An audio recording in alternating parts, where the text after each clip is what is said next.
Polytechnic entrance exam. इस video में कुछ मोस्ट इंपॉर्टेंट क्वेश्चन आपको सॉल्व कराए जाएंगे, जिनको आप जब देखेंगे तो उससे मिलते जुलते जो भी क्वेश्चन होंगे तो उनको आप काफी आसान तरीके से सॉल्व कर सकते हैं। तो चलिए स्टार्ट करते हैं इस वीडियो को। आपको एक समीकरण दिया गया है ax² plus bx plus c equal to 0 के मूल एक दूसरे के व्युत्क्रम हैं। यानी एक समीकरण ये दिया गया है और इसमें बताया गया है कि इस समीकरण के जो दोनों मूल हैं वो एक दूसरे के व्युत्क्रम हैं, और यदि उनके मूल व्युत्क्रम हैं तो उसमें कहा गया है कि किस कंडीशन में व्युत्क्रम है। जब ए बी इक्वल टू सी है तब व्युत्क्रम है, या फिर सी इक्वल टू ए है तब व्युत्क्रम है, या बी इक्वल टू सी है तब व्युत्क्रम है, या ए इक्वल टू बी है तब व्युत्क्रम है। यानी इसमें चार ऑप्शन दिए गए और कहा गया है कि किस कंडीशन में इसके दोनों मूल एक दूसरे के व्युत्क्रम होंगे। चलिए आपको बताते हैं कि आप इसको किस प्रकार से सॉल्व करेंगे। तो आपका ये समीकरण दिया गया है और समीकरण के दो मूल माना अल्फा और दूसरा जो मूल है वो कहा गया था कि फर्स्ट मूल का व्युत्क्रम होगा, यानी इनवर्स होगा। तो जब पहला मूल अल्फा है तो दूसरा मूल 1/अल्फा होगा। तो यहाँ पे आप देखिए पहला मूल अल्फा है और दूसरा मूल आपका 1/अल्फा है। तो इस समीकरण के दो मूल ये हो चुके हैं। अब उसमें कहा गया था कि कब जो है इनके मूल व्युत्क्रम होंगे। तो आपको ये फॉर्मूला पता ही होगा कि मूलों का जो गुणनफल होता है वो अचर पद यानी कांस्टेंट जो वैल्यू इसमें दी गई होती है समीकरण की वो, और x² का गुणांक यानी जो आपका ये फर्स्ट ए दिख रहा है ये है x² के साथ में ये जो गुणांक ए है ये फॉर्मूला होता है कि मूलों का गुणनफल इक्वल टू अचर पद अपॉन x² का गुणांक। तो सबसे पहले आपको पता ही है मूलों का गुणनफल यानी अल्फा इंटू 1/अल्फा, ये हो गया आपका मूलों का गुणनफल इक्वल टू फॉर्मूला होता है ना अचर पद अपॉन x² का गुणांक। अचर पद आप देखें, अचर पद आपका वो होता है जो बिना x का होता है यानी कांस्टेंट। तो यहाँ पे कांस्टेंट देखेंगे तो c है, c के साथ में x नहीं है इसलिए कांस्टेंट वैल्यू। तो ये आपका c यहाँ पे आ गया अचर पद, और x² का गुणांक तो समीकरण में, और जब आप समीकरण में देखेंगे तो x² के साथ में कौन सा गुणांक है a,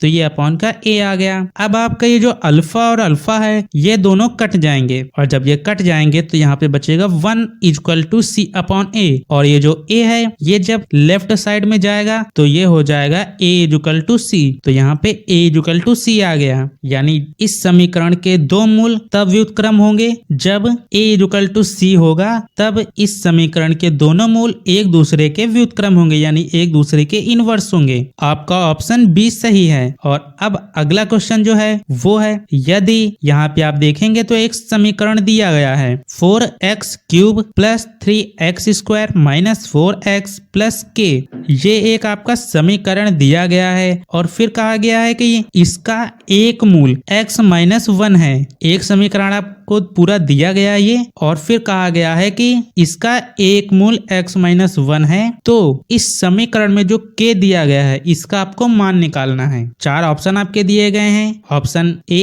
2, option B 3, option C -2, option D -3। तो इसको आप कुछ इस प्रकार से सॉल्व करेंगे। समीकरण fx दिया गया है 4x³ plus 3x² minus 4x plus k, और समीकरण का एक मूल है आपका x-1। आप देखिए ये आपका ये पूरा समीकरण हो गया है। अब इसका जो मूल है x-1, इसको आप जब अलग लिखेंगे यहाँ पे तो x-1 इक्वल टू 0, और ये जो माइनस का 1 है ये जब राइट साइड में इक्वल टू के उस तरफ जाएगा तो ये हो जाएगा प्लस का 1। आपकी वैल्यू आएगी x इक्वल टू 1। तो अब आपको क्या करना है, x की आपको वैल्यू निकाल आई x इक्वल टू 1। तो इस समीकरण में जितने भी x दिए गए हैं उनके स्थान पे आप 1 लिख दीजिए, बस आपका ये क्वेश्चन सॉल्व हो जाएगा और आपकी k की वैल्यू आसानी से निकल आएगी। इसके आंसर में देखेंगे तो सेम वही किया गया है, जैसे यहाँ पे fx था तब उसका ये समीकरण, और जब x की वैल्यू यहाँ पे निकल आई 1 तो यहाँ पे आप देखेंगे f1 इक्वल टू 0 लिया गया है। उसके बाद इस समीकरण में जहां जहां पर x था उसकी जगह पे ये 1 कर दिया गया है, और ये आपका सॉल्व करके आंसर निकाल दिया गया k इक्वल टू -3। बस इस तरह के जितने भी क्वेश्चन आए जब आपका एक मूल दिया गया हो इसी प्रकार से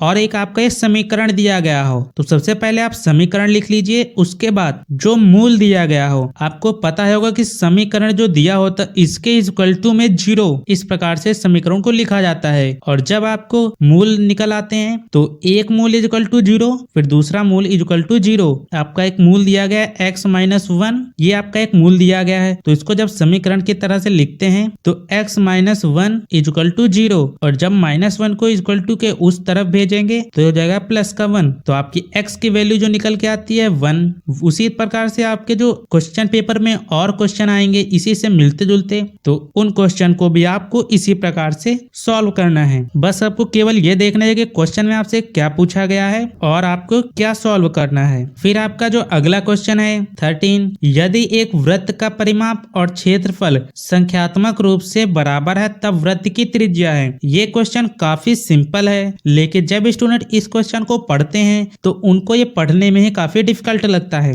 क्योंकि स्टूडेंट को इसको समझने में थोड़ा टाइम लगता है। क्वेश्चन में दिया गया है यदि एक वृत्त का परिमाप और क्षेत्रफल संख्यात्मक रूप से बराबर है तब कहा गया कि वृत्त की त्रिज्या कितनी होगी। तो सबसे पहले आपको क्वेश्चन समझा देता हूँ। इस क्वेश्चन में पूछा गया है कि एक वृत्त का परिमाप और उसी वृत्त का जो क्षेत्रफल है वो संख्या में बराबर है। मान लो वृत्त का परिमाप 20 है तो जो वृत्त का क्षेत्रफल है वो भी 20 ही होगा, क्योंकि कहा गया कि संख्यात्मक रूप से बराबर है। तो यानी जब वृत्त का परिमाप 20 है तो वृत्त का क्षेत्रफल भी 20 ही होगा। तो उस कंडीशन में वृत्त की आपको त्रिज्या निकालनी है। तो इस प्रकार से मिलते जुलते क्वेश्चन आपके इंट्रेंस एग्जाम के क्वेश्चन पेपर में आ सकते हैं। सबसे पहले आप क्वेश्चन को समझिए कि उसमें क्या पूछा गया है, फिर उसको आप आसानी से सॉल्व कर सकते हैं। इसको सॉल्व करने के लिए इन दोनों के फॉर्मूले आपको लिखने हैं और फिर आपको त्रिज्या यानी r की वैल्यू निकाल लेनी, बस आपका आंसर आ जाएगा। जैसे आपको पता है कि जो वृत्त का क्षेत्रफल होता है उसका फॉर्मूला पाई r स्क्वायर होता है और वृत्त का जो परिमाप का फॉर्मूला होता है वो आपका 2 पाई r होता है, और इन दोनों फॉर्मूलों में जो r होता है वो आपकी त्रिज्या होती है। तो जब कहा गया कि दोनों की संख्यात्मक रूप से यानी नंबर में दोनों बराबर हैं तो दोनों एक दूसरे के इक्वल टू में आ गए बराबर में, और पाई इधर भी है पाई उधर भी है,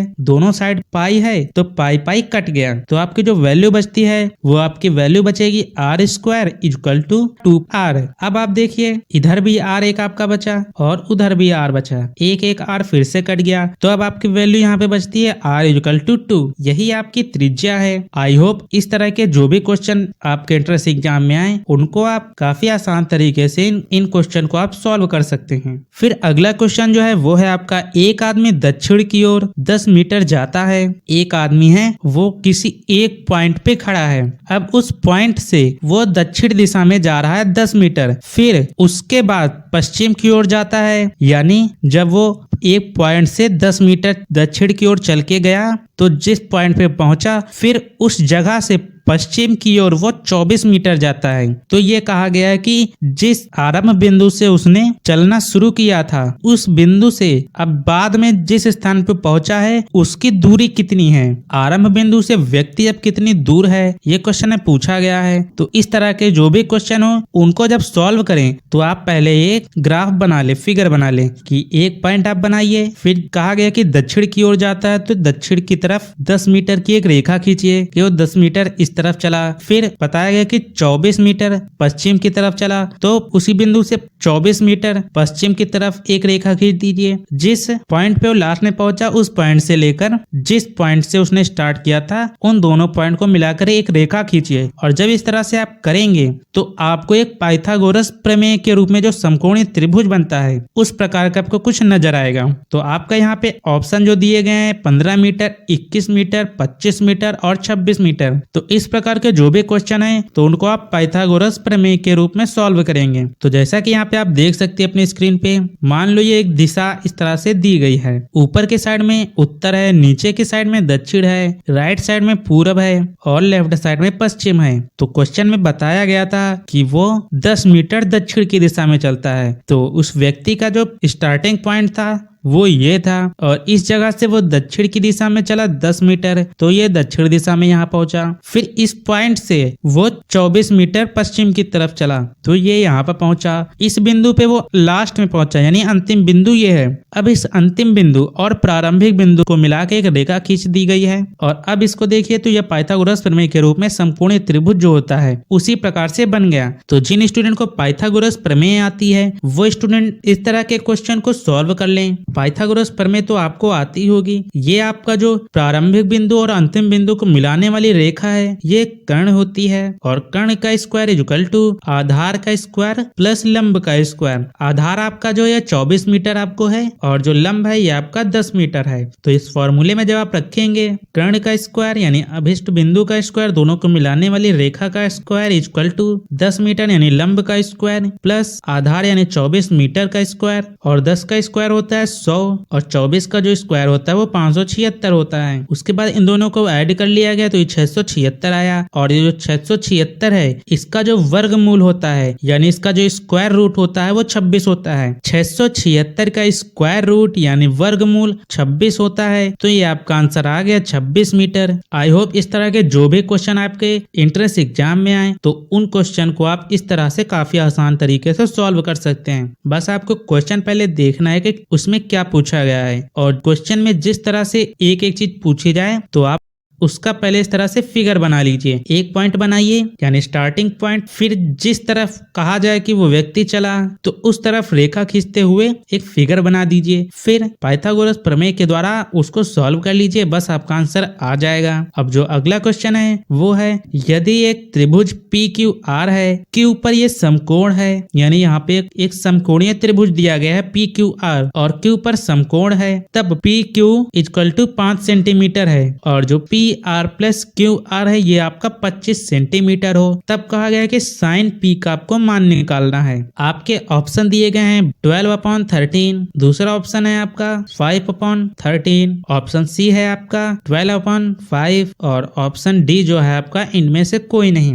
तो इस प्रकार के क्वेश्चन को सॉल्व करने के लिए सबसे पहले एक समकोणीय त्रिभुज बना लीजिए, क्योंकि क्वेश्चन में कहा गया है कि Q पर समकोण है तो त्रिभुज जो PQR है वो एक समकोणीय त्रिभुज है। तो समकोणीय त्रिभुज एक बना लीजिए आप, फिर उसमें समकोण जो है उस पॉइंट पे Q लिखिए और बाकी आपके जो दो कोण होते हैं उन पे आप P और R लिख लीजिए, जैसे कि इस चित्र में आपका दिया गया है। और पॉइंट P से Q इसको 5 सेंटीमीटर कर लीजिए और PR प्लस QR 25 सेंटीमीटर। अब इसको सॉल्व कर लीजिए। माना QR इक्वल टू X, क्योंकि QR इसमें दिया नहीं गया है, PR प्लस QR का ऐड करके 25 सेंटीमीटर है, यानी जब PR प्लस QR को आप ऐड करेंगे तब वो 25 सेंटीमीटर आएगा। तो माना QR इक्वल टू X, तब PR plus X equal to 25 centimetre. तो PR की जो वैल्यू आपकी निकल के आई वो आपकी आई 25 माइनस X, क्योंकि PR प्लस QR 25 सेंटीमीटर था। तो QR को जब आपने X माना तो उसकी जगह पे X लिख लिया गया और PR के तब वैल्यू कुछ निकल के आई 25 माइनस X।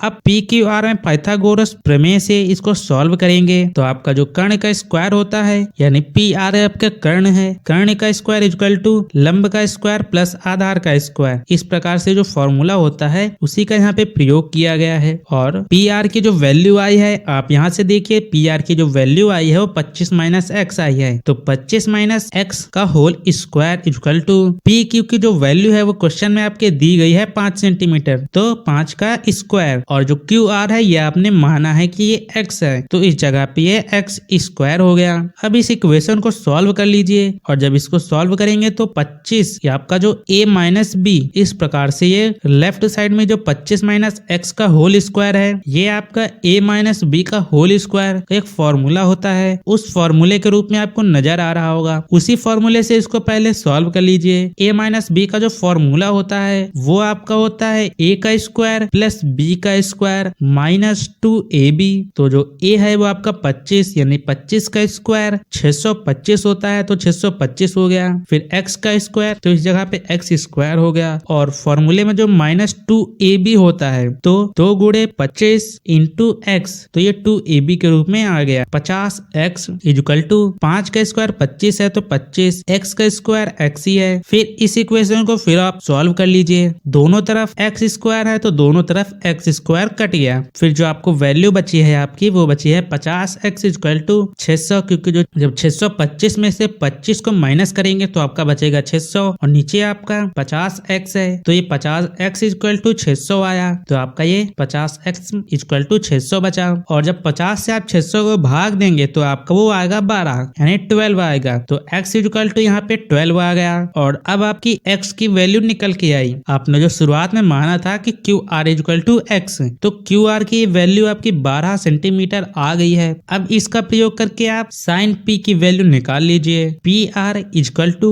25 माइनस x ये जो था इसमें और जब x की वैल्यू रखेंगे तो 25 माइनस 12 तो ये आपका आ जाएगा 13 सेंटीमीटर। यानी PR की जो वैल्यू आपकी निकल के आई वो आपकी आई है 13 सेंटीमीटर। तो अब आपकी यहाँ पे PR की वैल्यू निकल के आई, QR की भी वैल्यू निकल के आ गई है। अब जो साइन का फॉर्मूला होता है वो होता है आपका लंब बटे कर्ण, और जो लंब आपका वो दिया गया है वो आपका QR है। तो QR की जो वैल्यू आपकी निकल के आई वो 12 सेंटीमीटर आई है तो 12, और जो कर्ण की वैल्यू आपकी है वो आपकी है PR और PR आपकी आई है 13। बस साइन P की आपकी वैल्यू निकल के आ गई है 12/13। यही आपका आंसर है। इस प्रकार के जो भी क्वेश्चन होंगे तो उनको आई होप आप सॉल्व कर लेंगे। फिर जो अगला क्वेश्चन है वो आपका है एक बिंदु Q से एक वृत्त पर स्पर्श रेखा की लंबाई 24 सेंटीमीटर है। एक बिंदु है और उसके बगल में एक थोड़ी दूर पे एक वृत्त बनाया गया है और कहा गया है कि इस बिंदु से उस वृत्त पर एक स्पर्श रेखा खींच दी जाए। तो उस स्पर्श रेखा की जो लंबाई है वो 24 सेंटीमीटर है तथा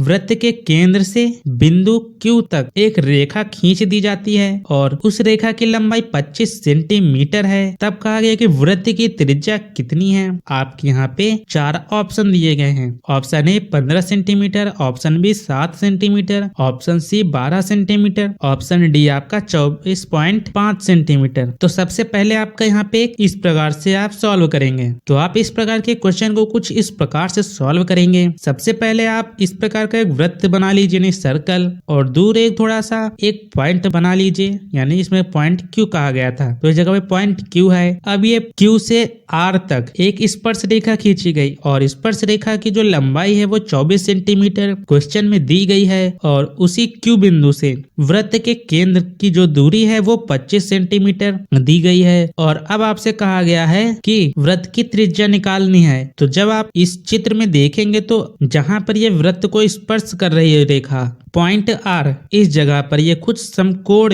रूप में आपको नजर आएगा। तो जब समकोण रूप में कोई भी त्रिभुज दिखाई दे उसको सॉल्व करने के लिए आपके पास पाइथागोरस थ्योरम है। तो पाइथागोरस प्रमेय का उपयोग करके आप इसको सॉल्व कर सकते हैं। यानी जिस प्रकार से पाइथागोरस प्रमेय में एक समकोणीय त्रिभुज होता है उसी प्रकार से ये कुछ नजर आ रहा है। QRO, R पर ये समकोण है। पाइथागोरस प्रमेय का जो फॉर्मूला होता है वो होता है कर्ण का स्क्वायर इक्वल टू लंब का स्क्वायर प्लस आधार का स्क्वायर। तो आपका जो कर्ण है वो 25 सेंटीमीटर है यानी 25 centimetre square equal to 24 centimetre square plus RO का स्क्वायर, और इसको सॉल्व कर लिया गया। फिर आपका ये आंसर आ गया। वृत्त की त्रिज्या 7 सेंटीमीटर। पाइथागोरस प्रमेय सॉल्व करना सभी स्टूडेंट को आता ही होगा तो उसी का उपयोग करके आप इसको सॉल्व कर लीजिए बस। या जिन स्टूडेंट को इस तरह से नहीं सॉल्व करना आता है पाइथागोरस प्रमेय तो वो स्टूडेंट कमेंट करके बता सकते हैं तो इनको पाइथागोरस प्रमेय काफी आसान तरीके से सिखा सकता हूँ। फिर अगला क्वेश्चन जो है वो है आपका यदि log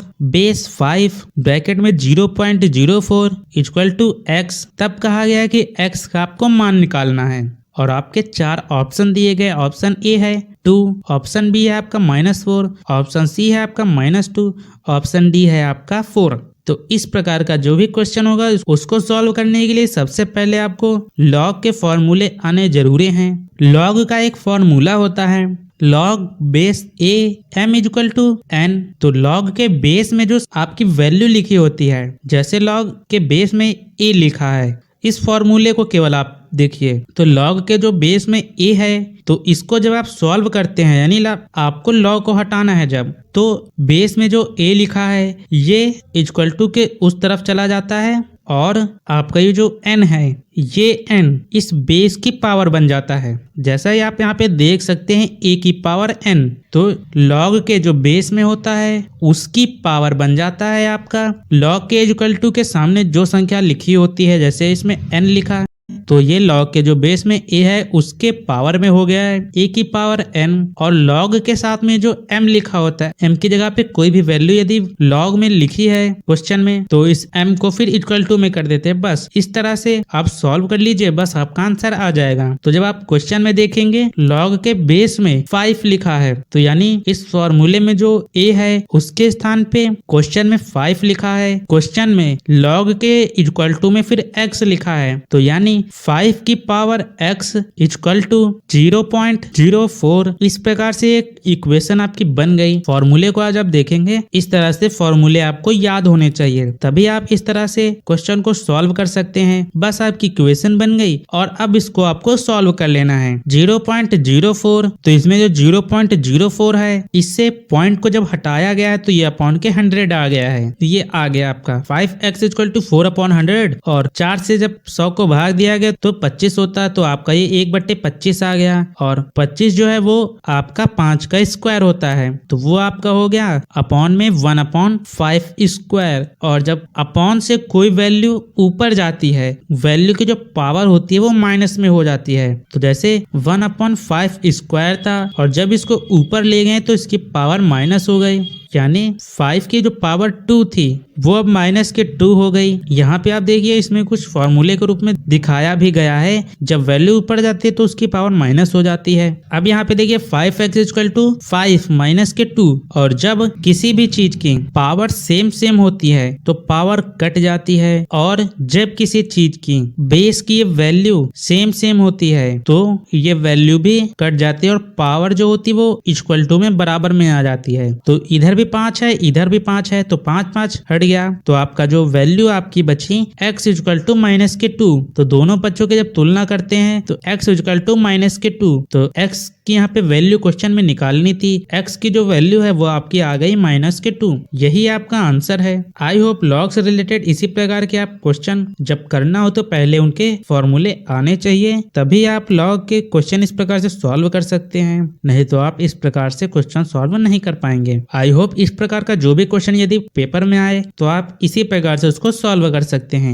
फिर अगला जो क्वेश्चन है वो है, एक चित्र दिया गया है और इस चित्र में कोण ABC इक्वल टू 90 अंश है, यानी कोण भी आपका 90 अंश है। AC की वैल्यू आपकी 15 सेंटीमीटर है, AB की वैल्यू आपकी 12 सेंटीमीटर है। तब कहा गया कि आपको BC की वैल्यू निकालनी है। तो इस प्रकार के क्वेश्चन आप पाइथागोरस प्रमेय से सॉल्व कर सकते हैं। यानी आपने एक चीज यहाँ से समझी है कि पाइथागोरस से रिलेटेड कई सारे क्वेश्चन आपके क्वेश्चन पेपर में आते हैं, तो पाइथागोरस प्रमेय सभी स्टूडेंट सीख लें। तो पाइथागोरस प्रमेय से रिलेटेड जो भी क्वेश्चन आपके एग्जाम में आए तो उसको आप काफी सिंपल तरीके से कर सकते हैं। ये काफी इंपॉर्टेंट है आपके लिए। बस पाइथागोरस प्रमेय का उपयोग करके इसको सॉल्व कर लिया गया है। फिर अगला जो क्वेश्चन है वो आपका असंभव घटना की प्रायिकता निकालनी है। मैंने इंट्रेंस एग्जाम का जो सिलेबस होता है उसमें लगभग सभी टॉपिक मैंने कवर किए थे कि आपके इंट्रेंस एग्जाम में जो क्वेश्चन बनते हैं वो किन किन टॉपिक से बनते हैं। तो उसमें लगभग सारे टॉपिक कवर किए थे, एक दो टॉपिक छूट गए थे, तो उसमें मैंने ये प्रायिकता टॉपिक नहीं बताया था कि उससे भी क्वेश्चन बनते हैं। तो जिन स्टूडेंट ने उस वीडियो को देखा है तो वो स्टूडेंट प्रायिकता के क्वेश्चन भी तैयार कर लें। उस वीडियो में प्रायिकता का टॉपिक कवर नहीं हो पाया था। असंभव घटना की प्रायिकता पूछी गई है। यहाँ पे 4 ऑप्शन दिए गए हैं, 1/2, फिर 0 या 1 या फिर 1/3। और जब कहा गया असंभव घटना की, यानी वो घटना घटित ही नहीं हो रही है, यानी असंभव। और जब कोई घटना असंभव होती है यानी हो ही नहीं सकती, तो उसकी जो प्रायिकता होगी वो आपकी 0 होगी। जैसे आप यहाँ पे देख सकते हैं, जो घटना कभी घटित ना हो वो असंभव घटना कहलाती है, और असंभव घटना की प्रायिकता 0 होती है। तो ये आपका आंसर आ गया 0 यानी 0। फिर अगला जो क्वेश्चन है वो आपका संख्याओं को उस सूची के प्रथम 24 पदों का योग ज्ञात कीजिए जिनका nवां पद an = 3 + 2n है। यानी टोटल 24 संख्या आपकी दी गई हैं उन सभी संख्याओं का जो सीक्वेंस है वो एक सीक्वेंस में है और उन संख्याओं के बीच का जो अंतर है वो भी एक दूसरे से लगभग बराबर है। और nवां पद यानी an इक्वल टू 3+2n इसमें जब रखेंगे तो कहा गया कि उन 24 पदों का योग क्या आएगा। तो आपके 4 ऑप्शन दिए गए हैं 612, 627, 672, 622। तो इस प्रकार के क्वेश्चन को सॉल्व करने के लिए सबसे पहले nवां पद फॉर्मूला दिया गया an इक्वल टू a+n-1d। ये फॉर्मूला होता है nवां पद ज्ञात करने के लिए, यानी कुछ यदि संख्याएं दी गई हो और सीक्वेंस में हो तो उसका जो फॉर्मूला होता है nवां पद ज्ञात करने के लिए तो वो होता है a+n-1 ब्रैकेट में ये होता है और फिर d। इसमें जो a होता है ये उन संख्याओं का जो पहला पद होता है यानी फर्स्ट संख्या वो होती है a, और जो d इसमें लिखा है वो d होता है उन संख्याओं के बीच में जो अंतर होता है वो d होता है, यानी पहली और दूसरी संख्या के बीच में जो अंतर है वो d है, दूसरी और तीसरी संख्या के बीच में अंतर जो है वो d है, तो वो यहाँ पे ये d है। अब क्वेश्चन में आपका दिया गया है जैसे यहाँ पे आप देख लीजिए a इक्वल टू प्रथम पद और d इक्वल टू सार्वंतर यानी उन संख्याओं के बीच में जो अंतर है वो है d। तब an इक्वल टू 3+2n हम मान लेते हैं यदि n इक्वल टू 1 तो a इक्वल टू 3+2 गुणे 1 इक्वल टू 5।